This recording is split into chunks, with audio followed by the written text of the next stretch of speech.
परिस्थिती माणसाला घडवतही नाही आणि परिस्थिती माणसाला बिघडतही नाही. माणूसच परिस्थिती घडवतो आणि माणूसच परिस्थिती बिघडवतो. तुम्हीच सांगा ना, डॉक्टर बाबासाहेब आंबेडकरांचे वडील काय करोडपती होते का? काय शिकलेले होते? सगळं पुस्तक विकत घेऊन देता येत नव्हतं बाबासाहेबांना. वाचण्याची आवड आहे पण नाही घेऊन देतात एवढी बुद्धिमत्ता त्यांच्याकडे होती. ती काय वरतून त्यांना दिली का जास्त? नाही. तर ते म्हणतात मी कमावली. कशी कमावली? माझ्या परिस्थितीतून कमावली. माझ्या वडिलांची आर्थिक परिस्थिती अशी नव्हती की मी एखादं पुस्तक घ्यावं. त्यामुळे जेव्हा एखादं पुस्तक माझ्या हातात पडायचं त्यावेळी मला असं वाटायचं, आता हे पुस्तक माझ्या हातात पडलंय, पुन्हा उद्या आयुष्यात हे पुस्तक माझ्या हातात पडेल की नाही पडेल हे माहीत नाही. मग आता तसं वाचूया की पुन्हा वाचायची गरज पडणार नाही.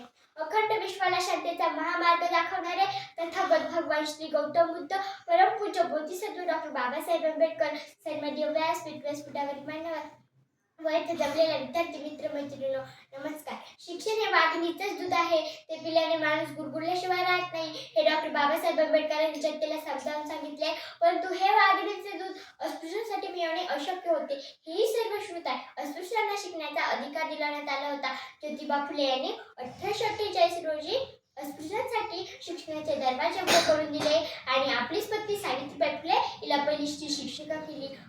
सदवयी आणि पेन म्हणजे शिक्षण नव्हे. सदवयी आणि पेन म्हणजे शिक्षण नव्हे. बुद्धीला सत्याकडे, भावनेला माणुसकीकडे आणि शरीराला श्रमाकडे नेण्याचा मार्ग म्हणजे शिक्षण. असे जेवल्यावर होणारे समाधान हे तात्पुरते असते. त्या उलट शिक्षणातून मिळणारी ज्ञानाची दरी ही आयुष्यभर पुरते. पोटाची भूक भागवावी पण एक पाऊल पुढे टाकून बुद्धीची भूक भागवावी. जसं उपासमारीने माणूस अशक्त होऊन अल्पायुष्य होतो तसा तो शिक्षणाभावी दुसऱ्याचा गुलाम बनतो. अशा विचारांचे होते आपले डॉक्टर बाबासाहेब आंबेडकर.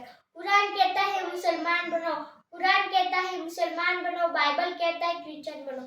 कुरान कहता है मुसलमान बनो, बाइबल कहता है ख्रिश्चन बनो, भगवद गीता कहती है हिंदू बनो, भगवद गीता कहती है हिंदू बनो, लेकिन हमारे बाबा साहेब का संविधान कहता है मनुष्य बनो.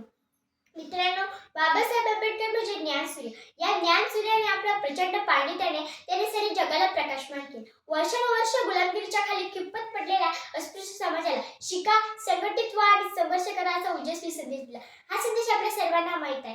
पण खरंच आपल्यापैकी किती जण याचा अर्थ माहिती आहे? डॉक्टर बाबासाहेब आंबेडकर म्हणतात एज्युकेटेड शिका. म्हणून काय आम्ही नुसता डिग्र्या मिळवण्यात अर्थ नाही. शिका म्हणजे औपचारिक शिक्षणाबरोबरच परिवर्तनाचा लढे शिका. सीमेवरती लढायला कुणी सामान्य नागरिक जाऊ शकतो का?